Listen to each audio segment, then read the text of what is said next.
ธัมโมธัมมังนัมสสามิสุปฏิปันโนภควโตสาวกสังโฆ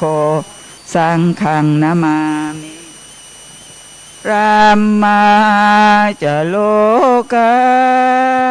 ทิปติสหัมปติกาตอัญชลีอันเทวรังอายาจถาสันติทัสสันตาปาลาชาคจาติกาเทเสตุธรรมังอนุกรรมปิมังปะชังท้าวสามบดีพรหมเป็นบรมในพรหมมาทรงฤทธิ์ที่ศักดากว่าบริษัททุกหมู่พรหมน้อมหันนามัสการประดิษฐานหน้าที่สมควรแล้วจึงบังคมชุลีบาทพระสัมมาขอพรนั้นประเสริฐวาระเลิศมโหฬารปวงสัตว์ในโลกากิเลสน้อยก็ยังมีขอองค์พระจอมปราดสุธรรมานั้นรู้จีโปรดปวงประชานีท่านจงโปรดแสดงธรรมนิมนต์ท่านเจ้าข้าผู้ปรีชาอันเลิศล้ำโปรดแสดงพระสัจธรรมเทศนาและวาทีเพื่อให้สำลิดผลแก่ปวงชนบรรดามีสู่สุขเกษมสีสมดังเจตนาเถิด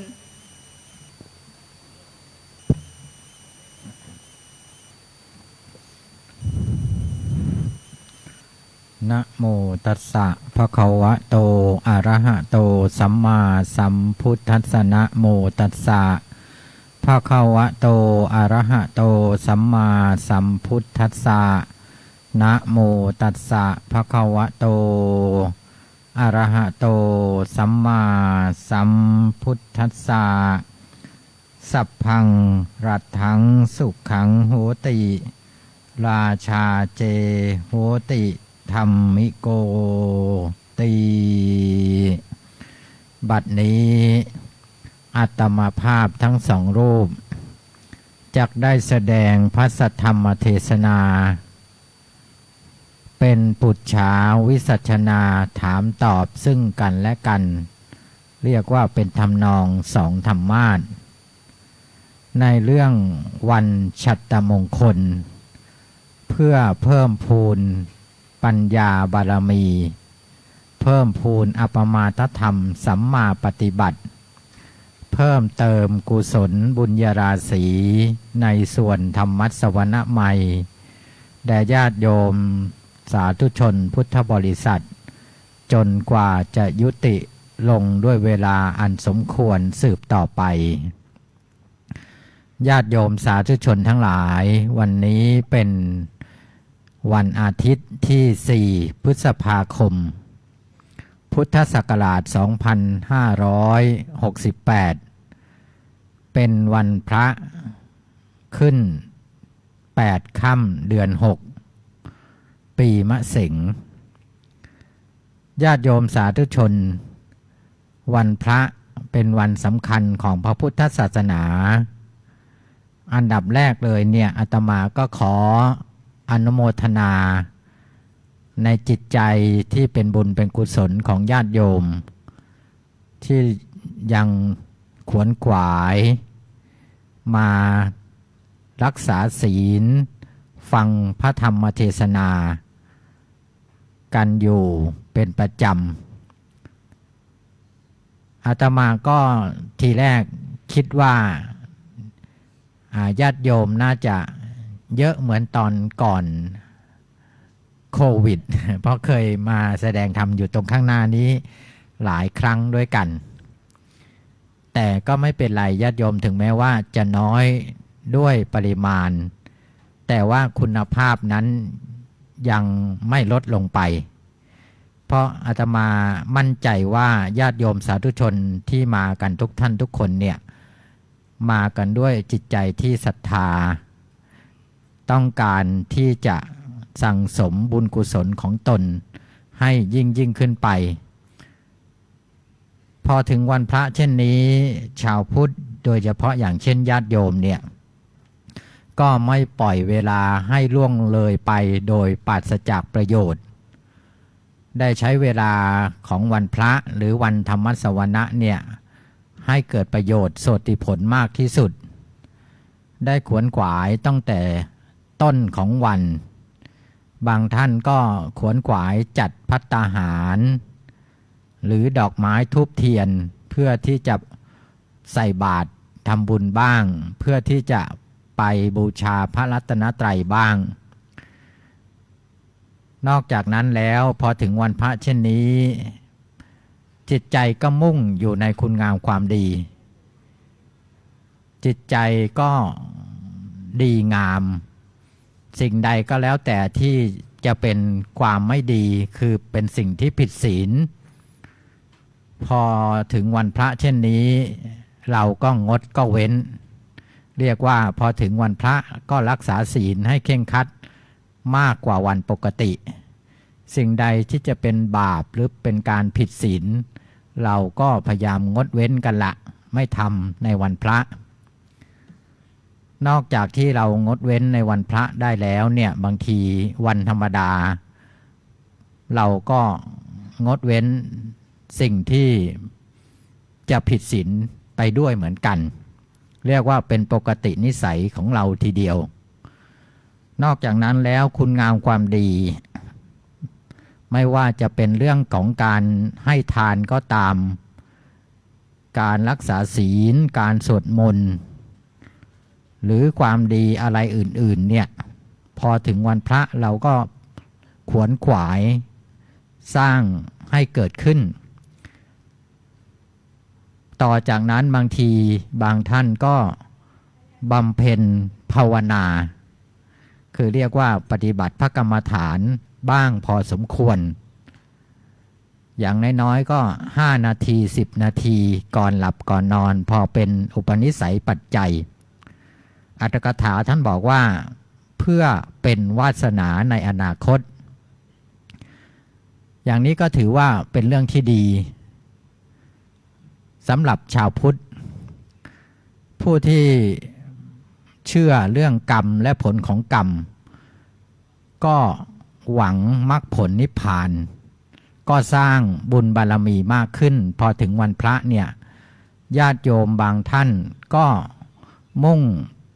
บำเพ็ญทานบารมีเป็นพิเศษบางทีก็ใส่บาตรทำบุญหรือบางทีบางวันสุขภาพไม่ดีไปวัดไม่ไหวไปร่วมงานบุญกิจการอะไรไม่ไหวก็อยู่ที่บ้านแต่ระลึกถึงว่าเป็นวันพระเป็นวันที่เราเคยทำคุณงามความดีตลอดแทบไม่เว้นแล้วก็ระลึกถึงการบริจาคทานของตนการบำเพ็ญทานบารมีของตน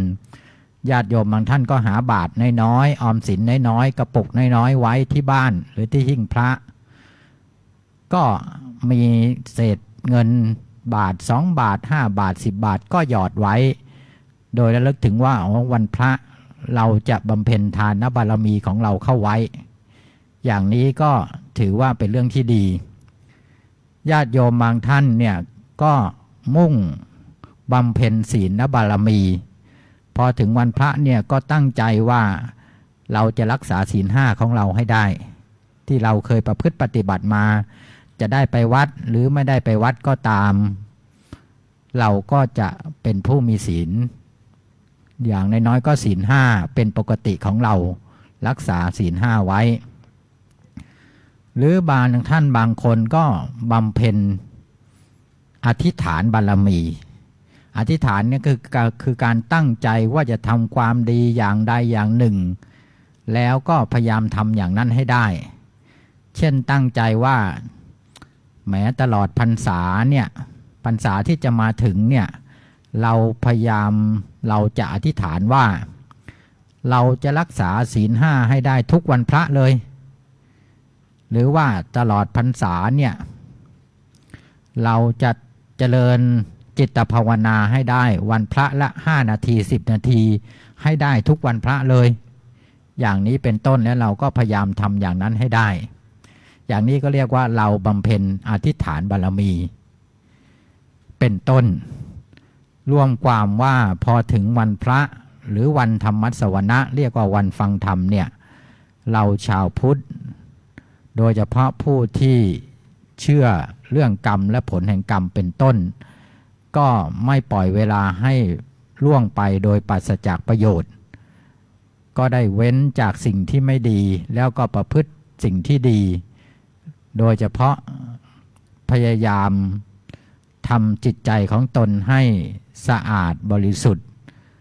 มีความเบิกบานใจไม่ขุ่นมัวจะมีความคิดเรื่องใดต่างๆก็ดำริพยายามทำใจให้เป็นกุศลให้ได้มากในวันพระวันพระก็เลยเป็นวันที่ดีวันที่มีประโยชน์สำหรับญาติโยมสาธุชนอานิสังสังวันเนตวาคันอัตมาภาพจะเริ่มร่ำลำพันพจน์กำหนดไปในส่วนอารัมภบทพจนกถาเวลาก็จะเจริญเนิ่นช้าทั้งเป็นเวลาบ่ายปัจฉาพัฒก็จะขอขับสำเนาเขาสำนวนหวนเข้าสู่การแสดงธรรมสองธรรมาสสืบต่อไปในการแสดงธรรมสองธรรมาสนั้นพระธรรมกติกาจารย์ตั้งแต่อดีตได้วางระเบียบปฏิบัติไว้ว่าให้สมมุติมอบหมายถวายหน้าที่ซึ่งกันและกันเสียก่อนทั้งนี้เพื่อเป็นการสะดวกแก่พระคุณเจ้าผู้แสดง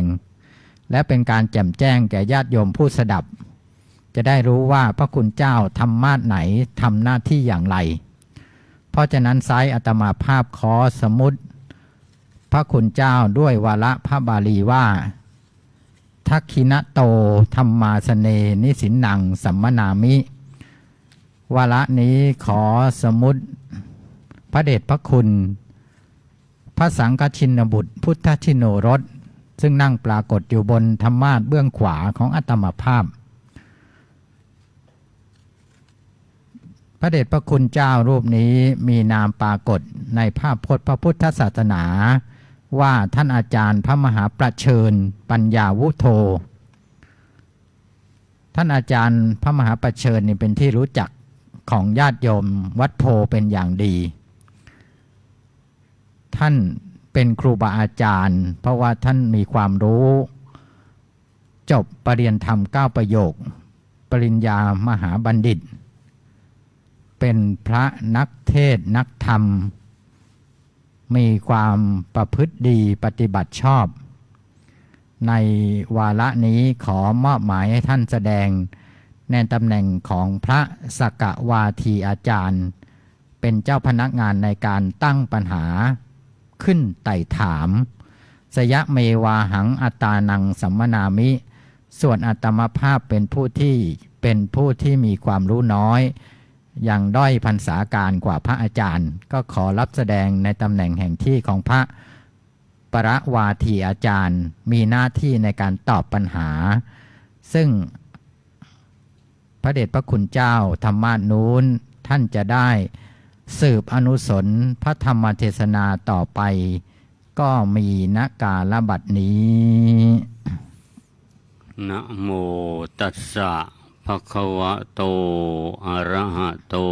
สัมมาสัมพุทธัสสะนะโมตัสสะภะคะวะโตอะระหะโตสัมมาสัมพุทธัสสะ นะโมตัสสะภะคะวะโตอะระหะโตสัมมาสัมพุทธัสสะอาวุโสปรวาทาจริยะสืบสนุสนธิพระธรรมเทศนา จากการที่พระคุณเจ้าพระสังฆชินบุตรพุทธชิโนรสซึ่งนั่งปรากฏณธรรมาสน์เบื้องซ้าย ผู้มีนามปรากฏในภาคพจน์พระพุทธศาสนาว่าพระมหาพานุโกปริยนธรรม9 ประโยคดุษฎีบัณฑิตผู้ช่วยเจ้าวาดวัชนะสงครามเขตพระนครกรุงเทพมหานครท่านได้แสดงอานิสงสกถาพรรณนาอานิสงส์ของการฟังธรรม เบื้องหน้าตั้งแต่ต้นจนปริโยสารด้วยสำนวนโวหารที่สละสลวยมากด้วยสาระจังหวะดีลีลางาม ใจความก็กระชับเป็นที่จับจิต นำมาซึ่งศรัทธาเลื่อมใสร่าเริงอาถรรพ์สำหรับสาธุชนผู้ใฝ่ธรรมในที่นี้ในท้ายที่สุดก็ได้มาสมมุติให้อาตมภาพรับตำแหน่งแห่งที่พระสกวาทีอาจารย์มีพนักงานในการที่ตั้งหัวข้อธรรมขึ้นเป็นข้อปุจฉาไต่สวนทวนถามสมมุติว่าในคราวครั้งนั้นพระสกวาทีอาจารย์นั่งสำราญอิริยาบถในที่พักกลางวันได้มาพินิจพิจารณาถึงอรรถธรรมคำสอนขององค์สมเด็จพระชินวรศาสดาสัมมาสัมพุทธเจ้าเกิดความสงสัยขึ้นเมื่อไม่สามารถที่จะบรรเทาข้อสงสัยได้ด้วยตนเองจึงไข้ครวญต่อไปว่าโกนุโกโอว่าใครเล่าหนอที่จะพอมีสติปัญญาสามารถแก้ข้อสงสัยของเรานี้ได้เมื่อไข้ครวญไปจนทั่วแล้วจึงได้พิจารณาเห็นว่าท่านพระปรวาทีอาจารย์คือท่านพระมหาพานุโกปริยนธรรม9 ประโยคท่านอยู่วัชนะสงครามท่านผู้นี้แหละเป็นผู้มีสติปัญญาทั้งสามารถเฉลียวฉลาดทั้งข้ออัดข้อธรรมทั้งยังมีความรู้คู่เมตตาธรรมพอจะแก้ข้อสงสัยข้างเรานี้ได้คิดได้ดังนั้นแล้วจึงได้มุ่งหน้าตรงไปยังถิ่นที่อยู่อาศัยของพระปรวาทีอาจารย์สังเกตดูกิริยาอาการว่าไม่มีใครมารบกวนจึงได้ขอโอกาสไปนั่งณที่สมควรข้างหนึ่งได้สนทนาพาทีเป็นที่สำราญอิริยาบถดีแล้วเมื่อเห็นว่าเป็นโอกาสที่จะสั่งสมหัวข้อสนทนาขึ้นได้จึงได้เอื้อนเอ่ยเผยวาจาว่าอาวุโสปรวาทาจริยะพระคุณเจ้าข้าถ้าความสำราญมีอยู่ในการที่กระผมมาสู่สำนักของพระคุณเจ้าในวันนี้หากว่าไม่เป็นการหนักใจก็ผมจะได้ขอโอกาสตั้งหัวข้อธรรมะขึ้นถามณพระคุณเจ้าข้าสาธุพันเตเปิดโอกาสขอรับเปิดโอกาสขอรับสาธุวันนี้ได้มาถึงถิ่นที่อยู่ของพระคุณเจ้าครับผมนับว่าเป็นโอกาสอันดีเป็นมิตรไมตรีมีเรียกว่ามีเหตุการณ์ที่บ่งบอกว่าน่าจะเป็นที่น่ารื่นรมครับผมเพราะว่าวันนี้อากาศไม่ร้อนมากไม่ร้อนมากเฉพาะพิรุณโปรยปลายมาครับผมเย็นชุ่มฉ่ำพอใช้ได้ก็หน้าฝนเลยนะเดือน6ก็ฝนก็ตกลงมาครับผมก็เริ่มธรรมดานะครับผมดีแล้วพอฝนตกมาก็เย็นชุ่มฉ่ำเย็นสบายก่อนหน้านั้นร้อนอบอ้าวครับผมพอ อากาศเย็นก็ทำให้คนเราก็จิตใจก็มีอารมณ์มีว่าน่าชื่นตาบาน อ๋ออ๋อ แล้วก็ที่สำคัญวันนี้นะ ยังไง ห้องแสดงธรรมวันนี้รู้สึกว่า ครับ จะแปลกตา เป็นยังไง แต่ตายยังไงล่ะขอรับ นะไม่เคยมาเทศที่นี่เนี่ย อ๋อ นะ อ๋อนี่เป็นครั้งแรกเลยโยม ไม่ทราบเหมือนกัน อ๋ออ๋อเพิ่ แต่ ง ว่า มา แต่ว่าสำหรับผมนะครับ เป็นครั้งแรกนะครับ ก็เหมือนผมมาสิ ครับ ผมก็มาตรงนี้เป็นครั้งแรกเหมือนกัน เป็นครั้งแรก ก็อากาศเย็นสบาย ครับ แล้วก็วันนี้เป็นวันดีด้วย เป็นวันดีใช่ขอรับ เป็นวันพระ เป็นวันพระ ขึ้น8 ค่ำเดือน ขึ้น8 ค่ำเดือน 6แล้วก็เป็นวันสำคัญ ครับผม ทางบ้านเมืองด้วย ครับผม เป็นวันชัตรมงคล อ๋อครับผม ก็ขอเรียนถามพระคุณเจ้านะครับ ครับผม ว่าวันชัตรมงคลเนี่ย ครับ มีความสำคัญอย่างไรครับ วันฉัตรมงคลเนี่ยมีความสำคัญมาก ครับ สำหรับประเทศไทย โอ้สำหรับประเทศไทย และประชาชนชาวไทย ครับ คือวันฉัตรมงคลเนี่ยเป็นวันที่เกี่ยวข้องโดยตรง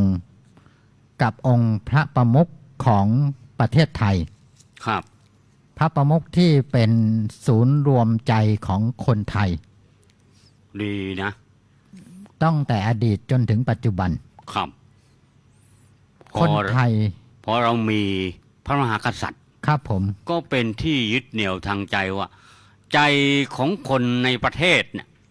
รวมเป็นหนึ่งเดียว ครับผม อืมถ้าไม่มี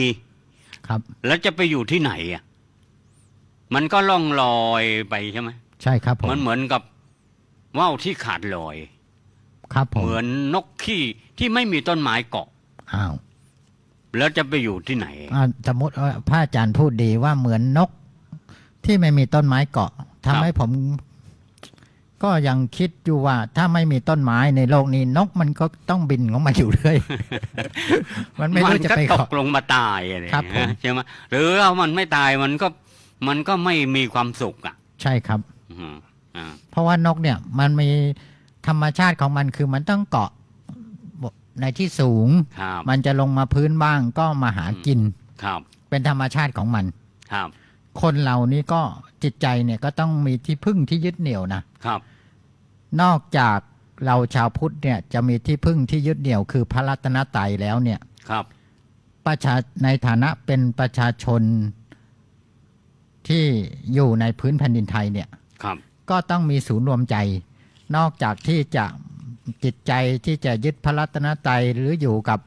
พ่อแม่ปู่ย่าตายายผู้มีพระคุณของตนแล้วเนี่ยอีกประการหนึ่งเนี่ยประเทศไทยเนี่ยมีสถาบันหลัก3 สถาบัน ครับ คือชาติพระศาสนา โดยเฉพาะพระพุทธศาสนาและพระมหากษัตริย์ ครับ ตั้งแต่โบราณมาจนถึงปัจจุบันก็เป็นมาอย่างนี้ เพราะฉะนั้นแล้วเนี่ยวันฉัตรมงคลเนี่ยจึงมีความสำคัญในแง่ที่ว่าเป็นวันรำลึกถึงพระราชพิธีพระบรมราชาภิเษกของพระมหากษัตริย์ หรือของในหลวง ครับ คือพระมหากษัตริย์แต่ละพระองค์เนี่ยก่อนที่จะขึ้นครองราชสมบัติจะมีพระราชพิธีพระบรมราชาภิเษกเรียกว่า โอ้ ทรงรับฉัตรมงคลซะก่อน คือถ้าบรมราชาพิเศษกแล้วเนี่ย ครับ จะ ผม เป็นพระราชา โดย เต็ม ครับ บริบูรณ์ ครับผม มีพระราชาบางองค์ ครับผม ก็ขึ้นของราชย์ก่อน อ๋อได้ แต่ยังไม่บรมราชาพิเศษก อ๋อ ตั้งหลายปี มีในสมัยพุทธกาล ครับ สมัยหลังพุทธกาลก็มี ครับ เช่น พระเจ้าอโศกมหาราช ครับ พระเจ้าอโศกเนี่ยพระองค์ทรงเป็นพระมหากษัตริย์ที่มีคุณูปการที่ยิ่งใหญ่ อาจจะเรียกว่าที่สุดต่อพระพุทธศาสนาหลังพุทธกาล ครับ พระเจ้าอโศกเนี่ยทรงครองราชสมบัติโดยที่ยังไม่ได้ทรงเข้าพิธีพระบรมราชาภิเษกเนี่ยอยู่ 4-5 ปี อ๋อสี่ จึงได้เข้าพิธีพระบรมราชาภิเษกอย่างเป็นทางการ ครับ ครับผม คราวนี้พอบรมราชาภิเษกแล้ว ก็ถือว่าวันชันตรมงคลเนี่ย ครับผม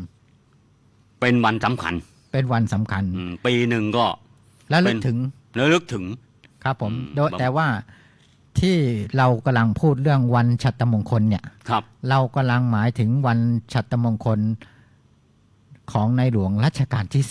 ครับ 10 ซึ่งตรงกับวันที่ 4 พฤษภาคม ครับ พุทธศักราช 62 2562 เป็นต้นมา ครับ 62 เป็นต้นมา คือ บรมราชาภิเษกเดิม ครับ เขาเรียกว่า พิธีพระราชพิธีบรมราชาภิเษกสมเด็จพระเจ้าอยู่หัว มหาวชิราลงกรณ์ ครับผม บดินทรเทพพยวรางกูล ครับ เป็นพระมหากษัตริย์ไทยอย่างสมบูรณ์ ครับ เฉลิมพระประมาพิไทยว่า พระบาทสมเด็จ พระวชิระเกล้าเจ้าอยู่หัว อ๋ออ๋อ ก็จำง่าย ครับผม ๆต้องแบบให้จำง่าย ครับผม ครับ มีขึ้นเมื่อวันที่ ครับ 4 พฤษภาคม พุทธศักราช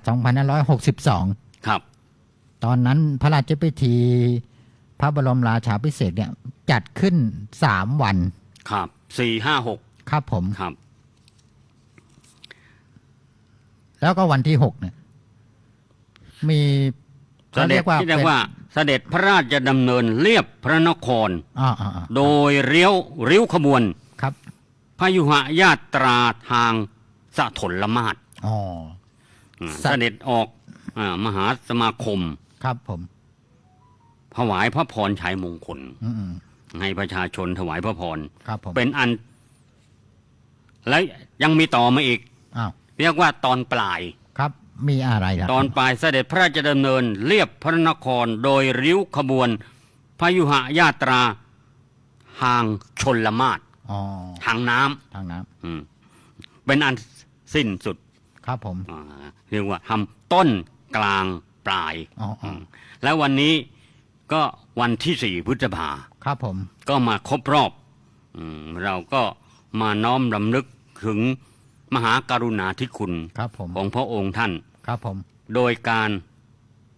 เจริญศีลภาวนา ครับผม แล้วก็ถวายเป็นพระราชกุศล เหมาะสม แล้วล้อมระลึกถึงมหากรุณาธิคุณ เนื่องในโอกาสวันเนี้ยเป็นวันดี ครับผม ก็ขอนิมนต์พระคุณเจ้า อ้างธรรมะข้อใดข้อหนึ่ง เพื่อเป็นธรรมบรรณาการแก่ญาติโยมสาธุชน ที่มาฟังธรรมในวันนี้ครับ ขออยากจะทราบธรรมะสักข้อใดข้อหนึ่ง จักข้อใดข้อหนึ่งครับ ทีนี้จะถวายหลาย ๆ ข้อ ถวายหลายข้อเลย เพราะว่าเหมือนกับคนที่มีน้ำใจ น้ำใจ เขาขอน้อยก็ให้มาก ขอน้อยให้มาก บางทีเขาไม่ขอ สาธุ ก็ยังให้ เพื่อที่จะให้อนุรูป แก่วันฉัตรมงคล ครับ ก็จะได้อัญเชิญธรรมะ ที่อยู่ในพระไตรปิฎกเล่มที่ 11 ทีฆนิกายปาติกวรรค โอ้ครับ ชื่อว่าจักรวัติสูตร จักรวัติสูตร จักรวัติสูต ค ร รับเนื้อความเนื้อหาเป็นอย่างไรขอรับ คือเนื้อหาเนี่ยโดยย่นย่อภายในพระสูตรนั้นน่ะก็คือว่าองค์สมเด็จพระผู้มีพระภาคเจ้า ได้ทรงนำเอาเรื่องอดีตเนี่ยมาเล่าให้พระภิกษุฟัง เริ่มต้นทีเดียวองค์สมเด็จพระสัมมาสัมพุทธเจ้าเนี่ยทรงตรัสถึง ให้พระภิกษุเนี่ยอยู่อย่างมีที่พึ่ง มีตนเป็นที่พึ่ง มีธรรมเป็นที่พึ่ง อย่าอยู่อย่างไร้ที่พึ่ง ให้อยู่อย่างมีธรรมเป็นที่พึ่งธรรมเป็นที่พึ่งของพระอย่างแท้จริงเนี่ยองค์สมเด็จพระผู้มีพระภาคเจ้าทรงชี้ว่าได้แก่อยู่ด้วยสติปัฏฐานสี่ โอ้เรียกว่าเป็นเกาะ เป็นเกาะ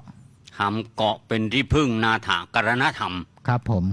ทำเป็นธรรมที่พึ่ง ครับผม ก็คืออยู่ด้วยสติ ครับผม โดยพิจารณากาย ครับผม เวทนา ครับ จิตธรรม ครับผม มีสติเจริญสติ ครับ ยังไงต่อครับ แล้วก็ทรงเล่าถึงอดีต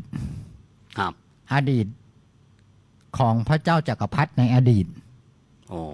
เริ่มตั้งแต่พระเจ้าทันหะเนมิเป็นต้นมา ภูตปุพังพิกขเว ครับผม เวลาพระพุทธเจ้าจะอ้างเรื่องในอดีต อืม จะขึ้นต้นด้วยว่า ภูตปุพังพิกขเว ภูตปุพังพิกขเว ดูก่อนภิกษุทั้งหลาย ครับ เรื่องเคยมีมาแล้ว เรื่องเคยมีมาแล้วคือเอาเรื่องในอดีตการเนี่ย ครับ ที่พระภิกษุไม่เคยรู้เคยทราบมาเล่าให้พระภิกษุฟัง เป็นยังไงล่ะครับ พระเจ้าทันหาเนมิเนี่ยครับ ก็พระเจ้าทันหะเนมิเนี่ยเป็นพระเจ้าจักรพรรดิ ครับ พระเจ้าจักรพรรดิเนี่ยก็ทรงมีความยิ่งใหญ่ โอ้ ด้วยรัตนะ7ประการ อืม เช่นมีช้างแก้ว มีม้าแก้ว มีหลายอย่าง นางแก้ว นางแก้ว แล้วก็นะเพชรนินจินดา ครับผม ทรัพย์สินเงินทองมากมาย ครับผม ไหลมา ไหลมา ครับ เกิดขึ้นด้วยปุญญาบารมี โอ้ ญาติโยมสาธุชนทั้งหลาย เราต้องเชื่ออย่างหนึ่งว่าบุญกุศลของคนเนี่ยไม่เท่ากัน ครับ คนที่จะได้เกิดมาเป็นพระมหากษัตริย์ หรือพระเจ้าจักรพรรดิเนี่ย ครับ บำเพ็ญบารมีมาเยอะมา เขา มา เรี ก ยกว่าบุพเพกตปุญญาตา ครับผม บุญอันได้ทำไว้แล้วในการก่อน ครับผม เขาต้องทำบุญไว้ ครับผม เขาจึงได้ถือกำเนิดในภายใต้เสวกฉัตร ครับผม พ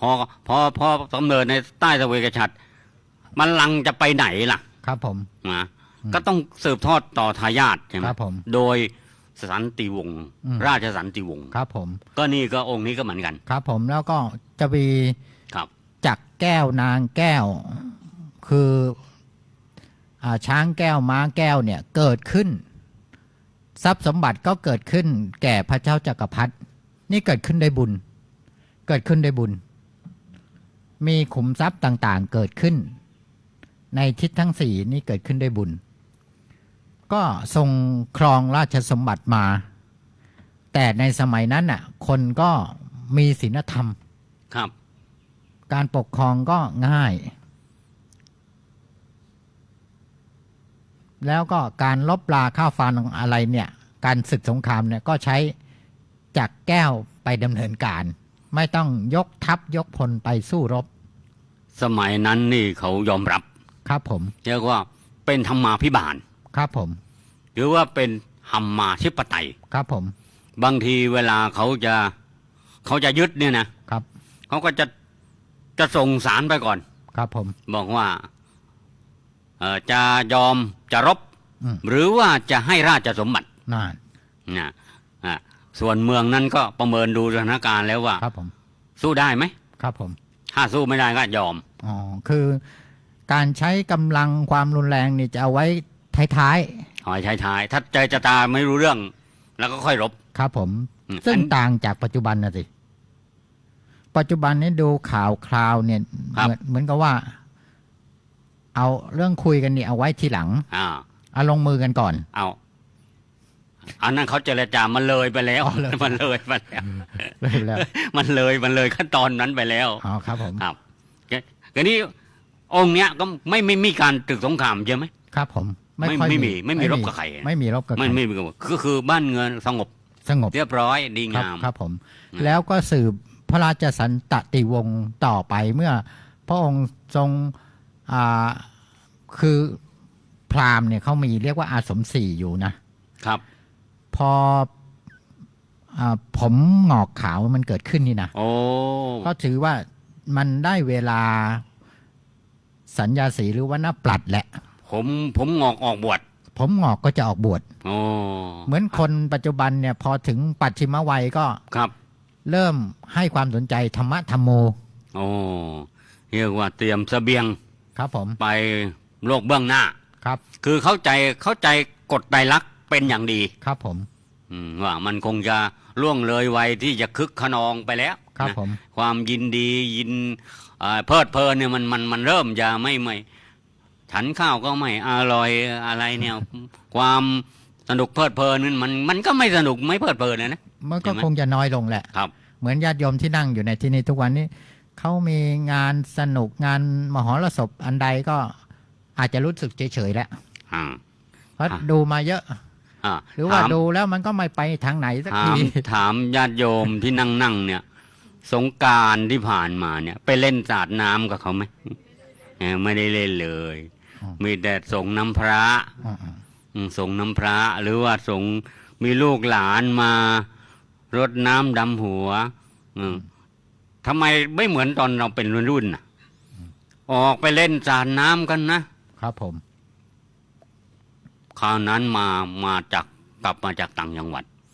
รถติด ครับผม มันมีแต่รถมอเตอร์ไซค์มาเล่นสาดน้ำกัน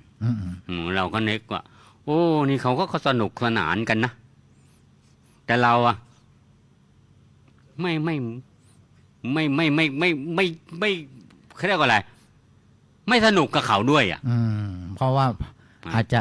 เลยวัยมาแล้ว เลยไหวไปแล้วสงสัยเราจะแก่แล้วมั้ง ไม่ต้องสงสัย ไม่ต้องสงสัย ไม่ต้องสงสัย พอพระเจ้าจักรพรรดิเนี่ย ทรงมีพระเกศางอกนะก็ถึงเวลาคิดว่าถึงเวลาออกผนวด ก็ละสละราชสมบัติให้กับลูกหลาน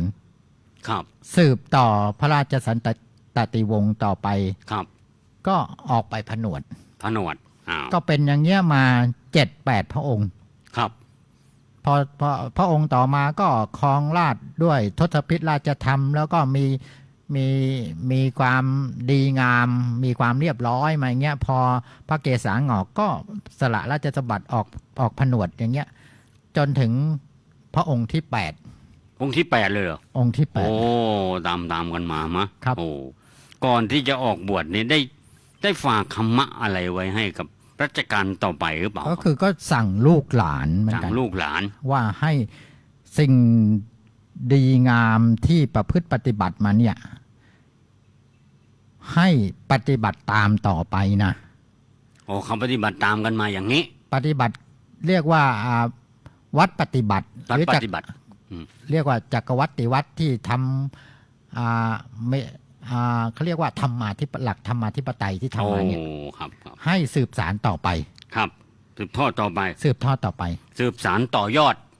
ครับผม ต่อยอดพัฒนา ครับผม มีว่าไงบ้างครับธรรมะ พอถึงพระเจ้าจักรพรรดิพระองค์ที่8เนี่ยก็เริ่มไม่เหมือนเดิม โอ้ คำว่าไม่เหมือนเดิมหมายความว่าสถานการณ์ในบ้านเมืองเริ่มไม่เหมือนเดิม โอ้ เริ่มมีขโมยขโจรคนเริ่มผิดศีลมากขึ้น มีเห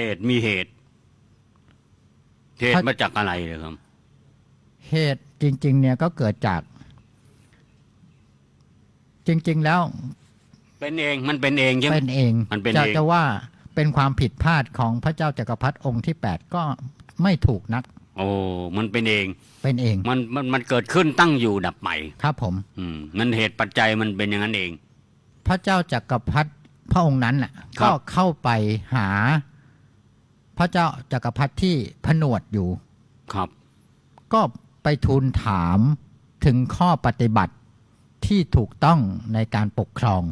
ครับ พระเจ้าจักรพรรดิปางก่อนที่ผนวดอยู่นะ ครับ ก็ตรัสถึงข้อธรรมที่ใช้สำหรับการปกครอง ครับ เพราะฉะนั้นวันนี้เราก็จะเทศเรื่องจักรวัติธรรมเนี่ยก็คือธรรมะสำหรับผู้ปกครอง ครับ ธรรมะสำหรับผู้ปกครองเนี่ยเอากันง่าย ครับ ๆว่าเทศตามอัตถกถาดีกว่า อัตถกถา อัตถกถาอธิบายง่ายหน่อย อัตถกถาก็เริ่มจากมาปฐปิฎก ครับผม เป็นที่มา ครับผม อัตถกถาก็เอาไปขยาย เอามาขยาย เอามา แต่ว่า ข เนื้อย าย เนื้อพระไตรปิฎกผมก็จำมาเหมือนกัน พระไตรปิฎก แต่ว่าจำไม่หมดก็เลยจดมาบ้าง ครับ เป็นอย่างนี้ท่านอาจารย์ ครับ ธรรมะสำหรับการปกครองเนี่ยประการที่หนึ่งท่านบอกว่า ให้ตั้งตน ผู้ปกครองนั้นนะครับ ให้ตั้งตนอยู่ในธรรม อยู่ในความถูกต้องในศีลธรรมอันดี หรือในกฎหมายให้ถือธรรมเป็นใหญ่ ครับ ข้อแรกเลย ทำเป็นใหญ่ ข้อแรกหมายความว่าให้ตั้งตนไว้ในสิ่งที่ถูกต้อง ตรงนี้สำคัญเลยอาจารย์ ครับ คือถ้าหากว่าเราจะไปปกครองใครจะเป็นผู้นำใครเนี่ย อืม เราจะเดินนำเราจะเดินนำใครก็แล้วแต่เนี่ย เราต้องเดินให้ถูกต้องเดินให้ตรงก่อนนะ คือเขามีบ้านเมืองมีกฎหมาย ครับผม ก็ปฏิบัติตามมันอ่ะ ก็ปฏิบัติตามนั้นแต่เราต้องปฏิบัติเป็นผู้นำ ครับ เป็นผู้นำเรียกว่าเป็นธรรมาธิปไตย เป็นธรรมาธิปไตย ทำเป็นใหญ่ ครับผม คราวนี้พอทำเป็นใหญ่เนี่ย มันก็ครอบคลุมหมดเลยนะ ก็ค่อนข้างจะครอบคลุม เพราะว่าคำว่าถือธรรมเป็นใหญ่หรือปฏิบัติตนให้ถูกต้องเนี่ยหมายความว่าทำตนให้ถูกต้องอยู่ในทำนองของธรรมเป็นตัวอย่างได้ ครับ อันนี้สำคัญมาก คืออย่างเช่นว่าท่านอาจารย์ไปพักที่วัดนั้นวัดนี้นะครับ กลับมาเนี่ยผมก็จะถามว่าพอไปพักตรงนั้นน่ะสบายดีไหม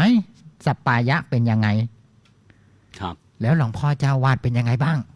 ครับ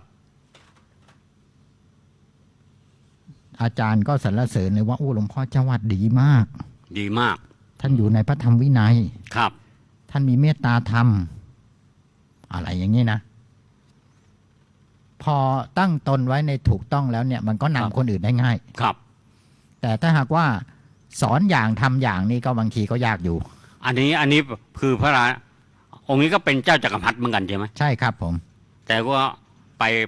ไปถามที่ว่าไปถามเนี่ยมันมีเหตุ ครับมันมีเหตุ เพราะว่าจักรแก้วได้หายไป ใช่ครับผม จักรแก้วคือมันปกติแล้วมันจะมีอยู่ ครับผม ทีนี้มันมาเองใช่ไหม ใช่ครับ มันมาเองมันก็ไปเองดิ มาเองไปเองได้ มันไปเองเนี่ยมันอยู่ดีมันหายไปเนี่ย ครับผม ไม่ได้คนขโมยนะ มันหายไปเอง หายไป คราวนี้จะทำยังไงก็เลยสงสัยว่าท่านจะบกพร่องอะไรหรือเปล่า หรือว่าเราทำผิดอะไรเรามีประเพณีอะไรไหม ครับผม ก็เลยเข้าไป เข้าไปถาม เข้าไปถามฤาษีที่บวชอยู่ยังเป็นที่ปรึกษาได้นะครับ ผม ใช่ไหม ครับผม ข้อที่หนึ่ง ข้อที่หนึ่งเนี่ย ให้ตั้งตนอยู่ในธรรมที่ถูกต้องเสียก่อน ครับ ข้อที่สองนี่ ตามนัยยะอัตถกถาก็คือว่า ครับ ธรรมิการักขาให้จัดการอารักขาป้องกัน คุ้มครองในสิ่งเหล่านี้ คือผู้ที่เป็นผู้นำผู้ปกครองเนี่ย ให้จัดการรักษาป้องกันคุ้มครองดูแล ให้การคุ้มครอง ครับผม คุ้มครองอยู่แล้วนะก็คุ้มครองอยู่แล้ว ก็คุ้มครองคำว่าคุ้มครองอยู่แล้วเนี่ย อาจารย์พูดถูก แต่บางทีเนี่ย มันยังบกพร่อง มันยังไม่ได้คือคุ้มครองมันคุ้มครองไม่ดี ครับผม เหมือนกับว่ากฎหมายจราจรมันมีอยู่แล้วนะครับ แต่พอในช่วง7 วันอันตรายเนี่ย ครับ ไปกวดขันยิ่งขึ้นไง ไป กดขัน ตั้ง ยิ่ขึ้น ด่าน ครับ ตรวจแอลกอฮอล์นะครับ บางทีก็ไม่ได้ไปทำตั้งด่านนี่ มองคำเป็นกลางๆไม่ได้ไปตั้งใจเขียนใบทรง หมายความว่า ใบอะไรหรอก ชื่อว่าคุ้มครองเนี่ย ครับผม อย่าให้บกพร่อง ครับผม อย่าให้บกพร่องในเรื่องเหล่านี้ก็คือหนึ่งอันโตชนะสมิง ครับ ให้คุ้มครองดูแลสงเคราะห์ คนทั้งภายในภายนอกให้มีความสุข นี่พระอาจารย์ยกอรรถกถา ครับผม อธิบายเลย อธิบายมา เรียกว่าควบไปเลย ควบไปเลย ใช่ไหมควบ ครับ ไปเลยอรรถกถาอรรถกถาเนี่ยอยู่ในเขาเรียกว่าอรรถกถาทีฆนิกาย ครับผม ทีฆนิกายเขามีชื่อนะสุมังคละวิลาสินี ครับผม อืม อัตถกถาทีฆนิกาย อรรถกถาทีฆนิกาย ครับผม อ้าวนิมนต์ว่า ก็คือว่าให้ดูแล สอดส่องดูแล สงเคราะห์อนุเคราะห์ อันโตชน ชื่อว่าคุ้มครองเนี่ยคุ้มครองใครหนึ่งก็แยกออกไป ครับผม อืม คือ อัน ผู้ โตชน อันโตชนเนี่ย หมายถึงอะไรอัน ห โต มาย ชน อันโตชนเนี่ยหมายถึงคนภายในปกครองของตัวเอง อ๋อภายใน ครับผม เรียกว่า พระราชวังชั้นใน ครับผม หรือว่าเขตพระราชฐาน ครับผม ชั้นใน ครับผม หรือว่าถ้าหากว่าเป็นนักปกครองทั่วๆไปเนี่ย เช่นว่า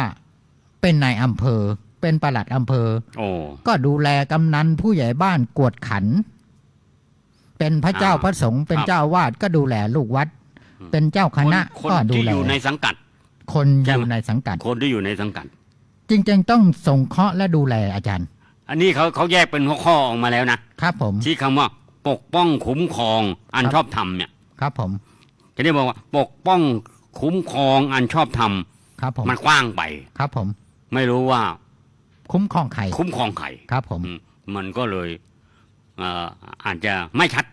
ครับผม ตอนนี้ให้ชัดลงไปเลย ครับผม ว่าอันโตชน ครับผม พระกายัตสมิง ครับผม ตอนนี้ในหมดเลยนะ นายหมด ใน ครับผม สังเกตดูว่า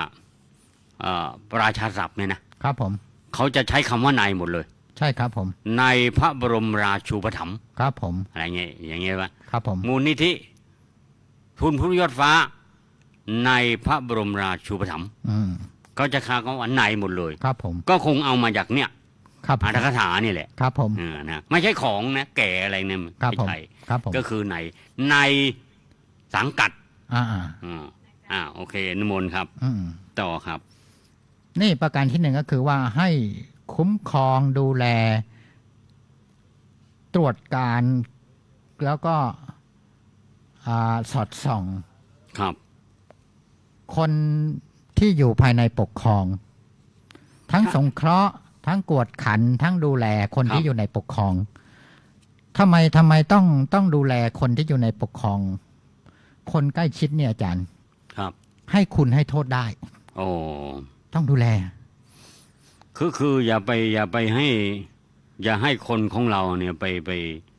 เกะกะละลาน อ่า ชาวบ้านเขาเลย ๆ ใช่ไหม อันนี้การหลัก ทำนองนี้ใช่ไหม หลักของการปกครอง หลักของการปกครองไม่ใช่ว่าเฉพาะองค์พระมหากษัตริย์เท่านั้น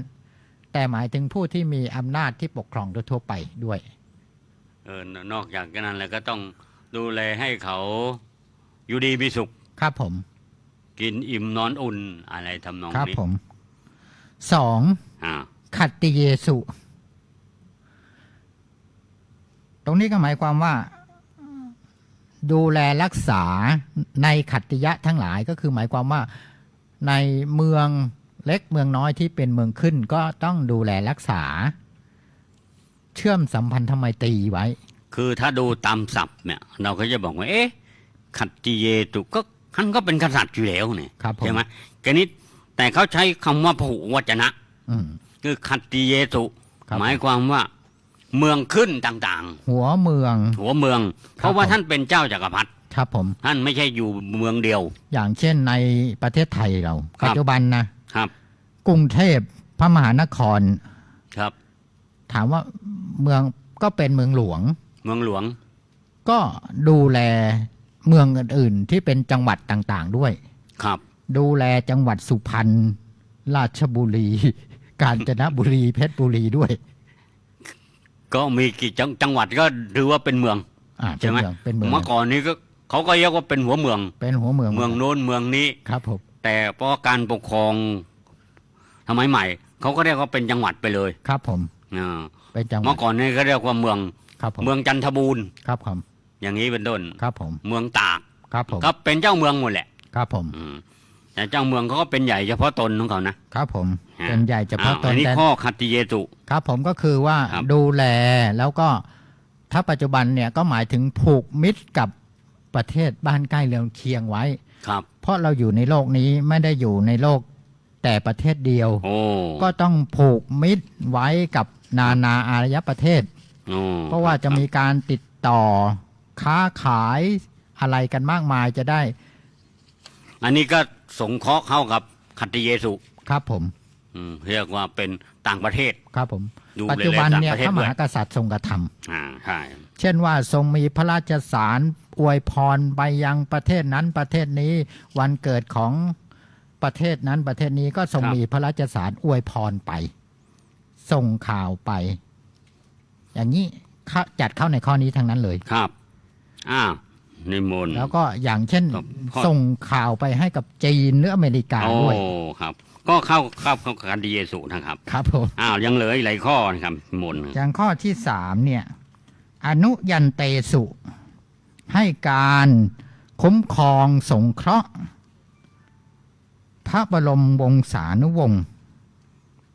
ครับ หรือพระราชข้าราชบริพารทั้งหลายเนี่ยก็ต้องดูแล อันนี้พอเราจะดูศัพท์อนุยันเตสุ ครับผม แปลว่าผู้ไปตาม ครับผม ผู้เสด็จตามผู้ตามเสด็จ ครับผม อะไรอย่างนี้เป็นต้น ครับผม ถ้าเกิดว่าเป็น แยกมาชัดเจน ถ้าหากว่าเป็นข้าราชการทั่วไปก็คือพ ครั ว บ กลูกน้อง บริวารทั้งหลายเนี่ย ครับ ก็ต้องอนุเคราะห์เขา เพราะได้ใช้งานเขา งานหลายอย่างเนี่ยไม่ได้สำเร็จเพราะหัวหน้า แต่ว่าต้องมีลูกน้องทำงาน เราอาศัยพึ่งพาเขาทำงานให้เราได้สำเร็จก็ต้องดูแลเขาด้วย คือว่าเป็นอังคาพยพ เป็นองค์ขา เป็น พยพ หน่วยโยธา ครับผม เวลาไปไหน ก็ต้องมีหน่วยโยธา ครั ไป บผม เตรียมงานไว้ก่อน อันนี้เรียกว่าราชวงศ์เชื้อพระวงศ์ ครับผม หรือข้าราชบริพาร ครับผม นะครับ ประการต่อมาเนี่ยให้การสงเคราะห์ปกป้องคุ้มครอง พรามณคหปฏิเกสุ พวกพราหมณ์กระหบดี คามและกหบดี พ่อค้า เสนาบดี อันนี้ก็เป็นพวกตระกูลเขาเรียกว่าตระกูลธุรกิจระดับ นักธุรกิจ นักธุรกิจ นักธุรกิจที่อยู่ในแว่นแคว้นเนี่ย ถือว่าสร้างความเจริญให้แว่นแคว้นอยู่ ค นะ รับ สมัยโบราณเขามีคำอย่างนี้อาจารย์ ครับ ประเทศที่จะเจริญหรือถิ่นที่จะเจริญเนี่ยต้องมีเศรษฐี ต้องมีเศรษฐีเยอะ มีหมอยา ๆครับ มีพ่อค้า เศรษฐีหมอยาพ่อค้า แล้วก็สมณพราหมณ์ โอ้สมณพราหมณ์ ครับผม สมณพราหมณ์เนี่ยเขาต้องมี ต้องมี ต้องมี เพราะว่าสมณพราหมณ์ก็เป็นผู้ชี้แนะ เป็นผู้ให้สติ ครับผม ดีงาม ครับผม บางทีเราอาจจะเผลอไปได้ ครับ เผล ผ อ ม ไผได้ เผลอไผได้ อืม ประการต่อมาเนี่ย ครับ ผู้ปกครองเนี่ยต้องให้การคุ้มครองดูแล สอดส่องในเขาเรียกว่า เนคมะชานะปะเทสุ แม้มีทั้งภาษาบาลีภาษาไทยโยมก็อย่าเพิ่งรู้สึกเบื่อกับภาษาบาลี เอามาให้ญาติโยมฟังหน่อยหนึ่งว่า เนคมะชานะปะเทสุในชาวนิคม หรือชาวชนบทที่อยู่ห่างไกล หมายความว่าผู้ปกครองนี่นะ โยมวัดโพเขาไม่เบื่อบาลี อ๋อ เพราะโยมวัดโพเขาเรียนบาลี นั่นในที่นั่งอยู่ในที่นี้ญาติโยมน่ะมีคนสอบบาลีบ้างหรือเปล่าล่ะเนี่ยอ๋อ พอที่พระคุณเจ้า เอ่ยมาเนี่ยเขาแปลได้นะ ไม่ เขาแปลได้นะ อย่าแปลผิดนะ ปฏิโท เนคมะท่านอาจารย์ นิคมคำว่านิคมเนี่ย นิคม หมายถึงอำเภอรอบนอก นิคม คำว่าชนบทหมายถึงจังหวัดรอบนอก ครับ เนคมะเอาอีเป็นเอ ครับ จริงๆก็นิคมะ นิคมะ เนคมะ เนคมะชนะประเทสุ ครับ ให้การปกครองดูแลสนใจพัฒนาชาวนิคมชนบทนู่นพวกที่อยู่ห่างไกลปืนเที่ยงอาจารย์ ก็ต้องสนใจใส่ใจนิคมแสดงว่าอยู่ในเมืองชนบทก็คือนอกเมือง ครับผม ต่างจังหวัด อยู่ต่างจังหวัดอยู่ต่างจังหวัดชนบทชนะประเทศสุครับผมต่างจังหวัดนี่อาจารย์ใช้คำดีครับเมื่อก่อนคำว่าต่างจังหวัดเนี่ยนะคำนี้นะครับเขาเรียกว่าบ้านนอกไม่ใช่บ้านนอกต่างจังหวัดเขาเรียกบ้านนอกว่าต่างจังหวัดไม่ใช่บ้านนอกบ้านผมอยู่ต่างจังหวัดอยู่ต่างจังหวัดครับครับผมนิมนต์คือเมื่อกี้นี้นะคือคนที่อยู่ดินแดนไกลๆโพ้นไกลปืนเที่ยงบางทีมันห่างไกลการพัฒนาครับโจรผู้ร้ายเยอะก็ต้องสอดส่องไปให้ต้องดูแลให้ทั่วถึงด้วยนะครับนี่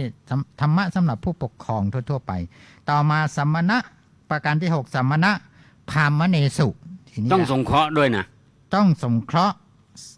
อนุเคราะห์สัมมณะพราหมณ์สัมมณะพราหมณ์เนี่ยผู้มีศีลนะหมายความว่านับถือศาสนาไหนครับผมก็ผู้สอนศาสนานั่นแหละครับผมก็เรียกว่าสมณพราหมณ์ครับผมเดิมนี่เป็นพราหมณ์นะสมัยก่อนนี่มีแต่พราหมณ์นะพุทธไม่มีนะครับผมเขาก็เลยใช้คำเป็นกลางๆครับผมว่าสมณะในที่นี้หมายถึงภิกษุครับผมในที่นี้พุทธศาสนาครับผมพราหมณ์ก็คือศาสนาพราหมณ์ครับผมผู้สอนศาสนาครับผมก็คือต้องสงเคราะห์ครับผมแล้วก็ในพระไตรปิฎกก็บอกว่าซึ่งเป็นผู้ประพฤติดีปฏิบัติชอบครับมีละกิเลสนะบำเพ็ญพจน์อย่างนี้เป็นต้นก็ให้การสงเคราะห์อนุเคราะห์ก็ต่อไปครับอุปถัมภ์ครับต่อมาก็คือมิคะปักขีสุให้การดูแลมิคะปักขีเนี่ยเขาแปลว่าเนื้อและนกอาจารย์เนื้อและนกครับผมมิคะแปลว่าเนื้อครับผมปักขีแปลว่าสัตว์ปีกสัตว์ปีกครับผมทีนี้ทำไมผู้ปกครองต้องไปใส่ใจเนื้อและนกล่ะก็เพราะว่าสัตว์เหล่านี้มันอยู่ในแว่นแคว้นครับก็ต้องปกครองดูแลป้องกันภัยให้มันคือจะล่าก็ล่าจะพอเหมาะพอควรครับผมถ้าล่ามากมันก็จะหมดครับผมมันจะสูญพันธุ์เพราะว่าสัตว์เหล่านี้มันเข้าถ้าเกิดว่าพูดถึงระดับรัฐเนี่ยคือได้เข้ามาอาศัยพระบรมโพธิสมภารนะครับอยู่เป็นสุขสบายมีน้ำมีอากาศมีอาหารอยู่สบายเราก็ต้องให้เขาอยู่สบายบางทีเขาบอกว่ากั้นเขตอภัยทานนะครับผมเนื้อและนกครับผมในเขตนี้นะห้ามทำร้ายนะครับผมห้ามเบียดเบียนครับก็มันก็จะอยู่กันแบบมีความสุขเลยครับผมไม่ต้องหวาดระแวงอะไรถ้าเกิดในปัจจุบันก็คือว่าพวกนี้ต้องดูแลรักษา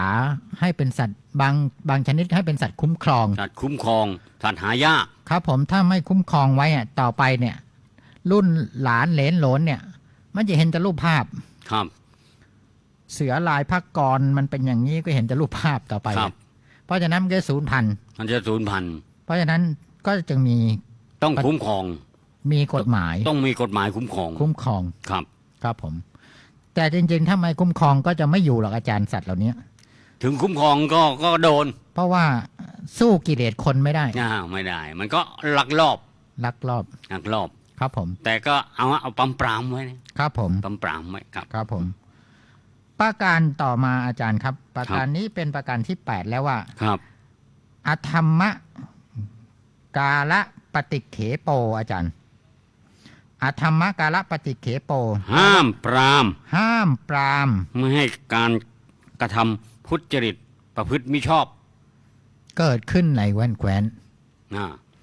นี่ก็ต้องห้ามปรามนะครับผมก็อะไรไม่ให้มีความประพฤติอันไม่เป็นธรรมไม่ชอบธรรมก็คือว่าไม่ให้ห้ามปรามไม่ให้คนทำความผิดทุจริตคิดไม่ชอบคือเกิดขึ้นทำนองว่าห้ามไม่ทำความชั่วใช่ครับ อันนี้ก็ อะไร อันนี้ก็สำคัญ คือเห็นคนที่ทำอันนั้นไม่ถูกต้องห้าม ครับ นะจะไปปล่อยปละละเลยถือว่าบกพร่องอะ ถูกต้องครับ ทุกวันนี้ก็ต้องอาศัยบัญญัติเป็นกฎหมายไว้ ครับ แล้วผู้ปฏิบัติตามกฎหมายหรือบังคับใช้กฎหมายเนี่ย ต้องเอาจริงเอาจังเหมือนกันนะครับ ก็คือนี่แหละ ก็คืออยู่ในข้อนี่แหละ ข้อนี้ ล่ะครับ ใกล้เข้ามาแล้วครับ ต่อมา ครับ ประการที่ 9 อาจารย์ ครับ ธรรมะสำหรับผู้ปกครองในจักรวัติสูตรเนี่ยอะทนานัง คนไม่มีทรัพย์ ธนะธนานุปทานัง ธนุบำรุง ตามเพิ่มให้ทรัพย์ แก่ ผ บุ ม คค ผม ล แปลอย่างนี้นะ อ่า ใช่ไหมทักขินานุปทาน ครับผม การตามเพิ่มให้ ทักขินา ซึ่ง ทักขินา ครับผม แต่นี่ธนานุปทาน ตามเพิ่มให้ทรัพย์ อ่า อืม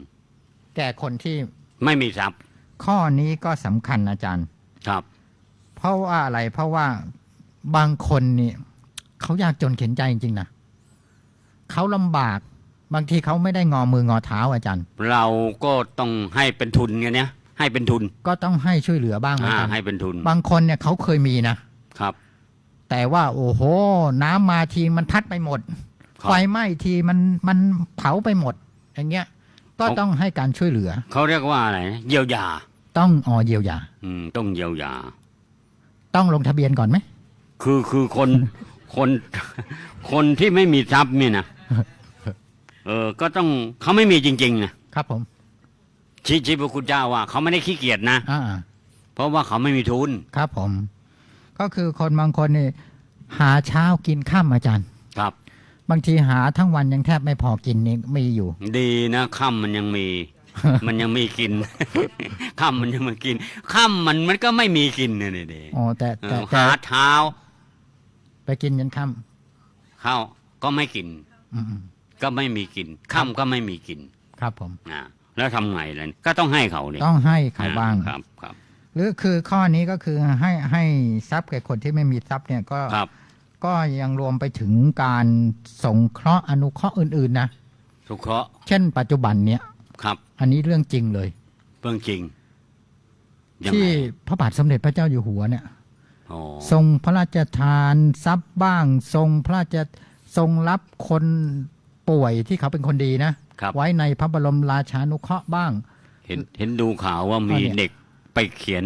จดหมาย อ่า ถึงในหลวง อ๋อ ขอบ้านใช่ไหม ครับผม ขอบ้าน อืม ขอพระราชทานบ้าน ครับผม ก็โอ้เป็นดีอันนี้ก็แสดงว่าพระองค์ก็ทรงได้ปฏิบัติธรรมข้อจักรวัติวัตร ครับผม พระรา ก็ ช คือ พระราชทานสิ่งที่เป็นทรัพย์สินให้แก่คน เขาไม่มี ที่เขาขาดแคลน เขาไม่มีก็ให้ต้องให้ ครับผม ต้องให้ เพราะเขาไม่มีจริง อันเนี้ยพระองค์เนี่ยทรงบำเพ็ญประจำมา คือหมายความว่าพระมหากษัตริย์ทุก ๆ พระองค์นะครับ ทรงบำเพ็ญข้อเนี้ยมาเป็นนิดทีเดียวแหละ ก็ถือว่าถูกต้อง ครับผม สี่เก้าข้อต่อไปครับ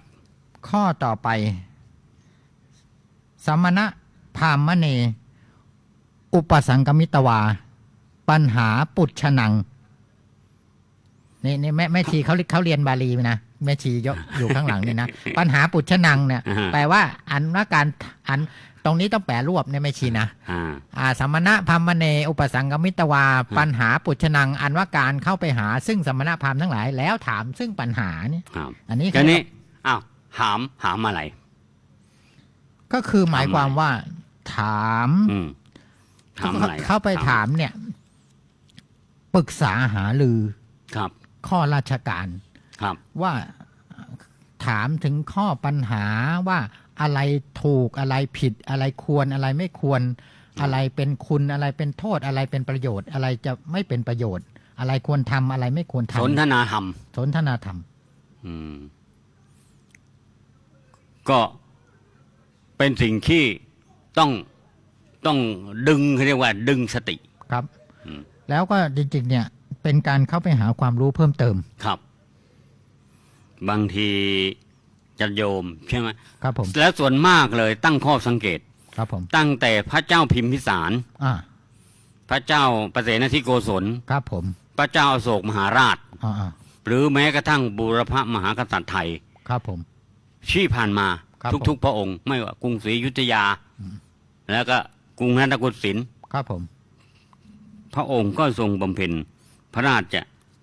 จักรวรรดิวัตรนี้มา อ๋อครับผม สม่ำเสมอ คือเข้าไปหาสมณพราหมณ์แล้วก็สนทนาธรรม พลนาธรรม ผมจะเห็นหลายรูปถ่ายนะ ครับ หลายรูปเช่นว่าพระบาทสมเด็จพระบรมชนกาธิเบศรมหาภูมิพลอดุลยเดชมหารา ครั ช บ หรือในหลวงรัชกาลที่ 9เนี่ย ครับ ทรงเสด็จเข้าไปหาพระมหาเถระแล้วสนทนาธรรม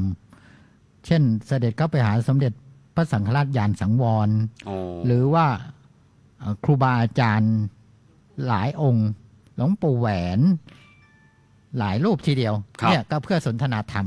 ได้ของดีมาด้วยนะครับ ผม หรือบางทีเนี่ยนะ พระองค์ท่านเนี่ยไม่ได้เสด็จเข้าไปโดยตรง ครับ แต่มีพระราชปุจฉา อ๋อ ถามไป ครับ พระสงฆ์ก็ตอบ อันนี้ฝากถามใช่ไหม ครับผม ฝากถาม ฝากถามไป ฝาก แล้วก็ ไปถาม แล้วก็บางทีก็พระสงฆ์ท่านก็ประชุมกันแล้วก็ถวาย โอ้ถวาย คำตอบ คำวินิจฉัย คำวินิจฉัย ก็ อันนี้ก็เป็นเรื่องที่กรณีพระคุณเจ้าครับ มีอยู่สองค ว่ายังไง ำที่พระคุณเจ้าอ้างว่าจักรวัตติสูตรใช่ไหมครับ ครับผม จักรวัตติสูตรเนี่ย อ่า เป็นพระไตรปิฎก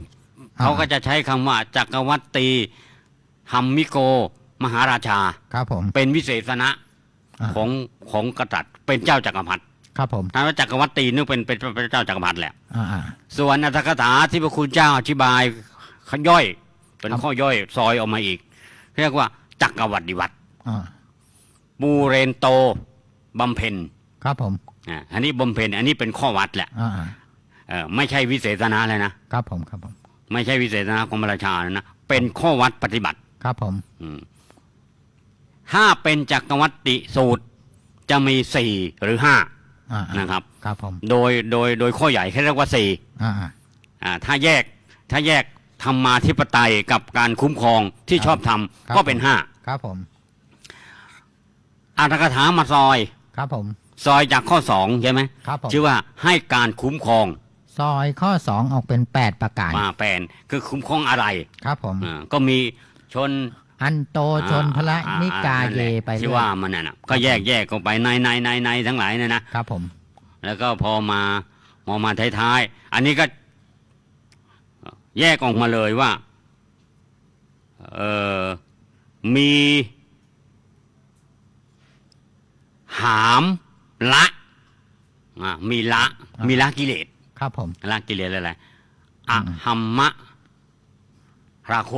ครับผมธรรมะ แล้วก็ ใช่ วิสมะ วิสมะโลภะ โลโพ ครับผม ลาโพ ครับผม โลโพไง โลโภครับผม โลโพ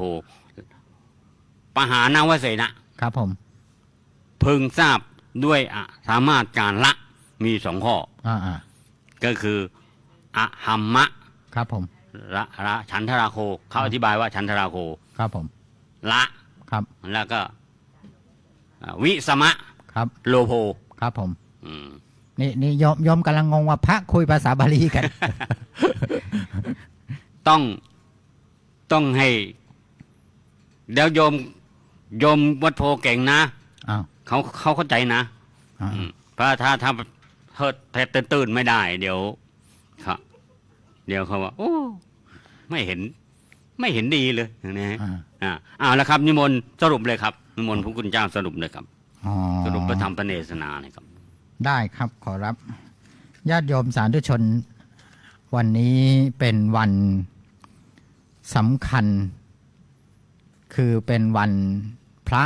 เป็นวันสำคัญของพระพุทธศาสนา อีกประการหนึ่งก็เป็นวันสำคัญของชาติ คือเป็นวันฉัตรมงคลอาตมาคุยกันมาสักพักหนึ่งเนี่ยญาติโยมอาจจะพอได้ประเด็นบ้าง ไม่มากก็น้อย ญาติโยมสาธุชนทั้งหลายธรรมะเนี่ยสำคัญที่สุดนะก็ตรงที่เรานำไปประพฤติปฏิบัติ มีธรรมะอยู่ ประมาณ2ประการที่เราจะนำไปประพฤติปฏิบัติกันในวันนี้ ก็คือหลักของพระปฐมบรมราชโองการที่อาจารย์ท่านพูดถึงอยู่เหมือนกันแต่ว่าเราไม่ได้นำมาสนทนากันอย่างจริงจังพระบาทสมเด็จพระวชิรเกล้าเจ้าอยู่หัวแรกที่จะเสด็จขึ้นของราชสมบัติในพระราชพิธีพระบรมราชาภิเษกเนี่ยทรงพระราชทานพระปฐมบรมราชโองการไว้เมื่อวันที่4 พฤษภาคมพุทธศักราช 2562 ความว่าเราจะสืบสารรักษาและต่อยอดและครองแผ่นดินโดยธรรมเพื่อประโยชน์สุขแห่งอาณาราษฎรตลอดไปญาติโยมสาธุชนทั้งหลายนี้เป็นพระราชปณิธานที่พระองค์ทรงประกาศครั้งแรกเมื่อขึ้นของราชสมบัติคำว่าสืบสารรักษาและต่อยอดเนี่ยเป็นเรื่องสำคัญเราก็น้อมเอาพระราชดำรัสส่วนนี้แหละนำไปประพฤติในชีวิตของเราหมายความว่าในบ้านในเรือนของเรานั่นน่ะถ้าหากว่ามีกิจการใดที่สืบทอดกันมาจากรุ่นสู่รุ่นพ่อแม่ปู่ย่าตายายท่านปฏิบัติมาท่านสร้างมาด้วยน้ำพักน้ำแรงด้วยความภาคเพียรพยายามหยาดเหงื่อแรงงานของท่านก็หวังแล้วว่าลูกหลานเนี่ยจะสืบทอดต่อจากท่านเมื่อท่านแก่เฒ่าลงหรือว่าจากโลกนี้ไปหน้าที่ของเราลูกหลานเนี่ยก็คือสืบสารรักษาของท่านไว้พยายามสืบสารรักษาสิ่งที่ท่านรักทำมาด้วยน้ำมือของท่านเนี่ยไว้หรือทนุบำรุงให้เจริญงอกงามต่อไปไม่ละทิ้งเสียทุกวันเนี่ยในสังคมมีปัญหาส่วนหนึ่งว่าลูกหลานเนี่ยไม่ค่อยประกอบธุรกิจของพ่อแม่แล้วพ่อแม่ก็บางทีสร้างมาใหญ่โตแต่ว่าลูกหลานไม่เอาต่ออย่างเงี้ยมีเยอะอยู่หรือในแง่ของการประพฤติปฏิบัติก็เช่นเดียวกันว่าเช่นตระกูลของเราปู่ย่าตายายพ่อแม่ของเราเนี่ยท่านทำบุญทำกุศลมาตลอดเช่นท่านทำบุญสงกรานต์ทำบุญตรุษสงกรานต์ทำบุญศาสตร์ทำบุญปีใหม่ท่านทำของท่านประจำพอมาถึงรุ่นเรารุ่นลูกรุ่นหลานเราก็พยายามรักษาบุญประจำตระกูลที่พ่อแม่ปู่ย่าตายายท่านทำมาเช่นว่าพอถึงช่วงสงกรานต์พ่อแม่ของเราก็เคยพาพวกเราไปบังสกุลให้บรรพบุรุษเป็นต้นถ้าเรามีโอกาสก็สืบสารรักษาสิ่งนี้ไว้ต่อไปทำให้เป็นตัวอย่างแก่ลูกแก่หลานต่อไปเพราะเด็กรุ่นใหม่เนี่ยไม่ค่อยได้ใส่ใจในเรื่องของสิ่งเหล่านี้เท่าไหร่เราถ้าพอทำได้ก็พยายามสืบสารรักษาสิ่งเหล่านี้ไว้นี่เรียกว่าสืบสารรักษาต่อยอดเอาไปนำไปใช้ประการต่อมาเนี่ยทศพิธราชธรรม12ประการแต่ว่าอาตมาพูดกันไม่จบหรอกก็เป็นหลักการปกครองของผู้นำมีพระมหากษัตริย์เป็นต้นแล้วก็ผู้นำทุกระดับชั้นแหละควรนำไปประพฤติปฏิบัติมันสรุปได้3อย่างก็คือ 1. หลักของการครองตนครองคนและครองงานเช่นว่าประการแรกเนี่ยให้ตั้งตนอยู่ในหลักธรรมหลักความถูกต้องศีลธรรมจรรยาอันดีงามข้อแรกของจักรวรรดิธรรมเลยก็หมายความว่าทำข้อนี้ก็คือการให้เรารู้จักครองตนถ้าเรา ตั้งตนอยู่ในศีลในธรรมในคุณงามความดีในสุจริตในความถูกต้องมีหน้าที่อย่างไรก็พยายามรักษาหน้าที่ของเราไปพยายามอดทนอดกั้นทำหน้าที่ของเราให้บริสุทธิ์บริบูรณ์หรือให้เต็มที่ของเราไปอย่างนั้นน่ะชื่อว่าเราได้ครองตนได้ถูกแล้วก็หลักในจักรวรรดิธรรมเมื่อกี้นี้ข้อต่อมาเนี่ยก็เพื่อครองคนเช่นสงเคราะห์คนนั้นดูแลคนนี้ให้ความเอื้อเฟื้อคนนั้นให้ความเอื้อเฟื้อคนนี้นั่นแหละคือการครองคนการใช้คนก็ต้องดูแลกันดูแลเขาอย่างเรามีบริวารมีลูกน้องอะไรก็แล้วแต่เนี่ยก็ต้องดูแลเขาถ้าเราเป็นคนใจจืดใจดำแล้งน้ำใจเนี่ยก็จะใช้คนยากโดยเฉพาะคนทุกวันนี้อย่างอาตมาใช้เด็กวัดไปซื้ออะไรเนี่ยไม่เหมือนเมื่อก่อนนะเมื่อก่อนนี้ให้ค่าจ้าง50 ตังค์หรือบาทเนี่ยมันวิ่งไม่คิดชีวิตทุกวันนี้ต้องให้มัน50 บาทหรือ100นะมันค่าตัวมันเพิ่มขึ้นแต่มันก็ต้องเพิ่มขึ้นแหละโยมเพราะว่าเมื่อก่อนนี้ทองบาทละ 4,000 ทุกวันนี้ทองบาทละ 50,000 ถ้าคิดแบบนี้ก็ไม่เท่าไหร่แต่เราก็ถือว่ามีก็แบ่งกันใช้ไปตามยุคตามสมัยก็หมายความว่าถ้าจะครองคนเนี่ยก็ครองด้วยน้ำใจ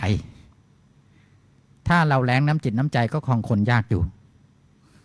ประการสุดท้ายก็คือการครองงานธรรมะในจักรวรรดิสูตรเมื่อกี้นี้หลายข้อเมื่อเราประพฤติปฏิบัติแล้วสามารถครองงานได้คือการใส่ใจไม่บกพร่องต่อหน้าที่มีหลายประการด้วยกันที่ได้พูดกันมารวมถึงที่อาจารย์ท่านพูด2 ประการสุดท้ายก็คือละคือห้ามใจไม่ให้ไปสู่ที่ไม่ควรแล้วก็ห้ามจิตห้ามใจไม่ให้ไปโลภปรารถนาสิ่งที่เกินความจำเป็นที่ไม่เหมาะไม่ควรคือการจะครองงานได้เนี่ยต้องละทุจริตบ้างพอสมควรเพราะว่าถ้าการประพฤติปฏิบัติหรือการทำงานเนี่ย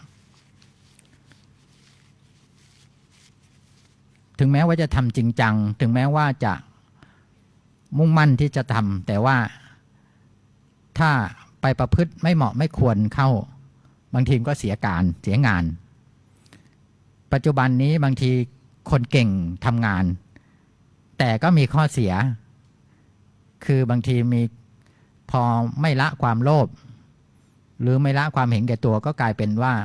ไปทำทุจริตคอร์รัปชันเข้าถึงจะทำความดีมามากแต่ว่าพอมีการทุจริตคอร์รัปชันก็ถือว่าเสียหายเพราะฉะนั้นแล้วธรรมะที่ปรากฏในจักรวรรดิสูตรเนี่ยจึงเป็นไปเพื่อการครองตนดำรงตนอยู่อย่างปลอดภัยคือไม่ผิดศีลไม่ผิดธรรมไม่ผิดกฎหมายแล้วก็ครองคนได้แล้วก็ครองงานได้เพราะฉะนั้นแล้วเนี่ยก็ขอฝากหลักของการครองตนครองคนและครองงานไว้ให้ญาติโยม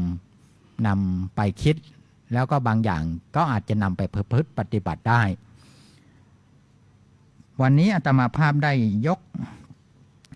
พระบาลีขึ้นตอนที่จะมาเทศเมื่อกี้นี้ว่าสัพพังรัตถังสุขขังโหติราชาเจโหติธรรมิโกซึ่งแปลว่าถ้าหากว่าผู้ปกครองเป็นผู้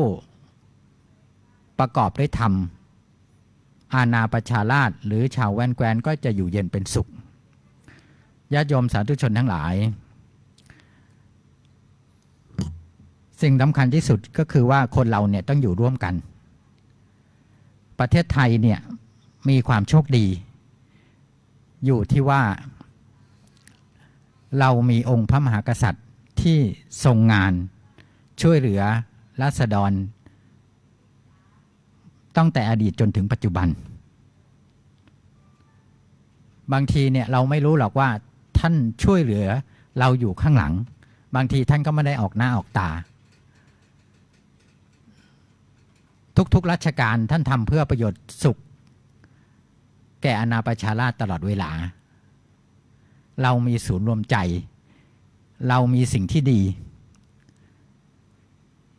เราก็พยายามอย่าทำเป็นกิ้งก่าได้ทองหรือไก่ได้พลอยซึ่งได้มาแล้วมันไม่เห็นคุณค่าเรามีสิ่งที่มีคุณค่าอยู่ในแผ่นดิน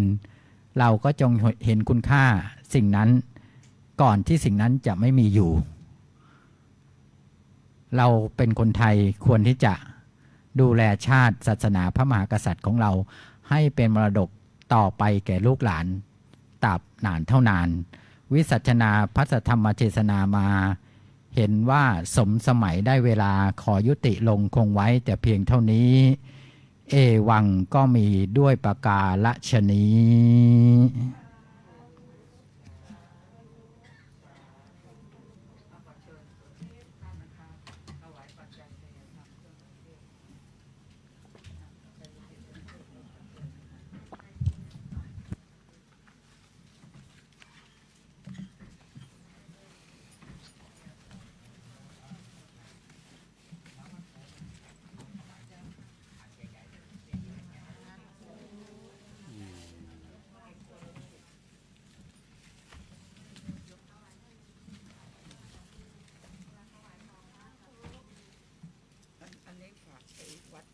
อ๋ออันนี้ฝากถวายอันนี้ฝากถวายต้องแยกไว้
ยะถาวาริวหาปุราปริปุเรนติ